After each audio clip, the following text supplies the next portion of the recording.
दोस्तों, न जाने कौन सी जगह थी, घर था या पूरी भूल भुलैया। हर तरफ दरवाजे ही दरवाजे थे। उस पर एक महिला की लगातार आती रोने सिसकने की आवाज़ उसे बेचैन किए हुए थी। वो हड़बड़ाकर एक कमरे से दूसरे कमरे में उस आवाज़ का पीछा करते दौड़ रहा था। तभी एक अंधेरे सुनसान कमरे में उसे एक महिला घुटने में सर दबाए हुए सिसकती दिखाई पड़ी। सोनू उसकी तरफ तेजी से बढ़ने लगता है। उसके सिसकने की आवाज़ और तेज होती जा रही थी। जैसे ही वो उस महिला को छूने के लिए हाथ बढ़ाता, अचानक उसकी नींद टूट जाती। सानू पसीने से तरबतर होकर अपने बिस्तर पर बैठा था कि तभी उसका रूममेट भानु वहाँ पर आ जाता है। अरे, क्या हुआ?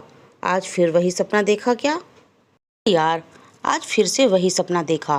पहले तो मुझे लगता था कि वास्तविकता से कोई संबंध नहीं होता। जो भी हमारे कनेक्शन माइंड में होता है वही सपने में दिखाई देता है। लेकिन इतने सालों से लगातार एक जैसा सपना दिखाई पड़ना, और हैरानी की बात तो यह है कि मैंने यह जगह कभी देखी ही नहीं। फिर क्यों मुझे सपने में बार बार वही घर दिखाई पड़ता है? अब मुझे लगने लगा है कि जैसे ये सपना मुझे कुछ कह रहा है। कुछ तो है जो मैं समझ नहीं पा रहा हूँ। सानू की बात सुनकर भानु उसे समझाता है कि वो कुछ ज़्यादा ही सोच रहा है। लेकिन सानू मन ही मन इस सपने की तह तक जाने का निश्चय कर चुका था। उसी रात फिर से सानू को वही सपना आता है। सानू आवाज़ का पीछा करता हुआ कमरे में पहुंचता है, और जैसे ही वह औरत के नज़दीक पहुंचता है, इस बार वो अपना चेहरा ऊपर कर लेती है। वो स्त्री भला की खूबसूरत थी। उसका चेहरा ऐसे चमक रहा था मानो पूर्णिमा का चांद। उसकी बड़ी बड़ी खूबसूरत आंखें और काले गहरे बाल देखकर सानू मानो उसके सम्मोहन में पड़ गया था। वो बिना पलक झपकाए उसकी आंखों में देख रहा था, जहां से टप टप आंसू गिर रहे थे। अचानक से किसी ने सानू को झंझोड़ दिया, और उसकी आंख खुली तो सामने भानु खड़ा हुआ था। अरे यार, ये सब क्या ड्रामा है? अभी तो तुझे अजीब गरीब सपने आते थे, अब तो ऐसी हरकतें करने लगा है नींद में। अपने दोनों हाथ उठाकर न जाने क्या बड़बड़ा रहा था। तेरी ऐसी हालत देख मेरी तो डर से हालत खराब हो गई, इसलिए मैंने तुझे झंगोड़ कर उठा दिया। देख, पीजी में अगर सेम कॉलेज मिल भी गया तो मैं तेरे साथ रूम शेयर नहीं करने वाला। भानु की बात सुनकर सानू और भी गहरी सोच में पड़ गया। ना जाने ये क्या है, कौन है ये औरत? लग रहा है जैसे कुछ है जो मुझे अपनी तरफ खींच रहा है। फाइनल ईयर के एग्ज़ाम ख़त्म हो गए थे। अगले दिन की ट्रेन पकड़कर सानू अपने घर पहुंच गया। घर जाकर वो अपनी माँ को सारी बातें बताने लगता है। यह सब तू क्या बोल रहा है? कौन कौन कौन बुला रही है? क्यों बुलाएगी तुम्हें? यह सब बातें कहाँ से आ रही हैं तुम्हारे दिमाग में? अरे, जिस मुसीबत से बचने के लिए मैं इतने साल पहले सब छोड़ आई थी, वो सब फिर से शुरू नहीं होना चाहिए। इतना कहकर रीमा हाँफने लगती है। उसके हाथ कँपकँपाने लगते थे, पैर उसके साथ छोड़ रहे थे। घबराकर पास में रखी कुर्सी पर धड़ाम से बैठ जाती है।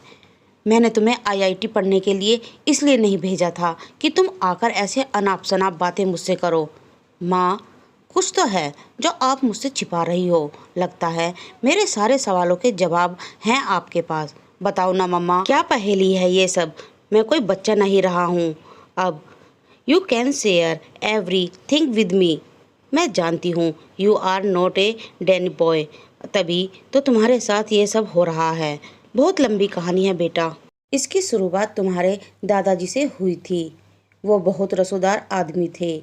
उनका बड़ा हवेली नुमा मकान देख गांव में उनका बड़ा दबदबा हो गया था। रुपये पैसे की घर में कोई कमी नहीं थी। फिर न जाने क्या हुआ, अचानक उनका वैम्पायर ठप हो गया। खेत में खड़ी फसलें बर्बाद हो गईं, और फिर भारी कर्जे में डूब गए। वो कहते हैं ना, विनाश काले विपरीत बुद्धि। ऐसे विपरीत समय में उनका आना जाना एक तांत्रिक के साथ बढ़ गया। अपना खोया हुआ धन व्यापार सब जल्द से जल्द पा लेना चाहते थे। वो तांत्रिक भी तुम्हारे दादाजी को तंत्र मंत्र के टोटके सिखाने लगा। धीरे धीरे तुम्हारे दादाजी ने तंत्र मंत्र जादू टोना करने में सिद्धि प्राप्त कर ली। एक दिन दादाजी के गुरुजी ने उनसे पूछा, डायन के बारे में क्या जानते हो? डायन तो एक काल्पनिक द्रवित्र है। मेरे ख्याल से डायन वायन कुछ नहीं होती, सब मन घड़त बातें हैं। दादाजी की बात सुनकर उनके गुरुजी हंसने लगे। फिर उन्होंने बताया, अमावस्या की रात 12 बजे के बाद शमशान भूमि से लगे पीपल के पेड़ के नीचे एक डायन तपस्या करने आएगी। अगर यकीन ना हो तो जाकर देख लेना, किंतु एक बात का ध्यान रखना, डायन की शक्तियाँ बहुत तेज होती हैं। अगर उसे काबू में कर लो तो वो तुम्हें राजा बना सकती है, किंतु वो होती बहुत खतरनाक है। डायन की शक्तियाँ ऐसी ही होती हैं कि क्षण भर में हरे पेड़ को सुखा दे, इसलिए ध्यान रखना कि तुम उसकी नज़र में ना आ पाओ। मेरा आशीर्वाद तुम्हारे साथ है। अपने गुरु से डायन के बारे में सुनकर उनके आश्चर्य का ठिकाना न रहा। अब तो वो किसी तरह अमावस्या का इंतजार कर रहे थे। तंत्र मंत्र की शिक्षा लेने के बाद वो इतने निडर हो गए थे कि उनके मन में डर नाम मात्र का भी नहीं बचा था। उस रात तकरीबन 9 बजे बाबूजी शमशान की ओर बढ़े।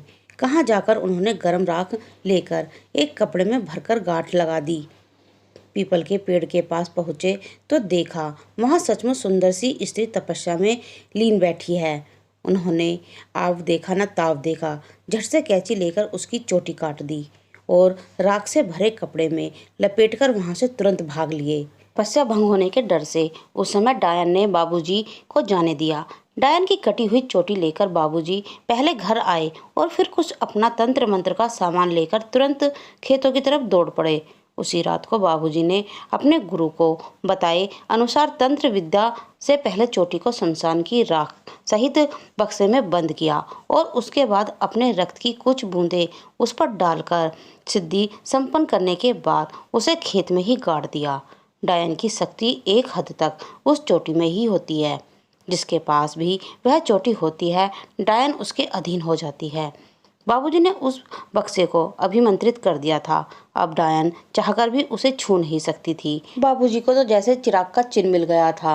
अब तो वो अपने टोटके की मदद से अमावस्या की रात में भी जो भी मांगते वो ही उसको प्राप्त हो जाता। हमारे घर में पहले से अधिक धन दौलत के ढेर लग गए थे।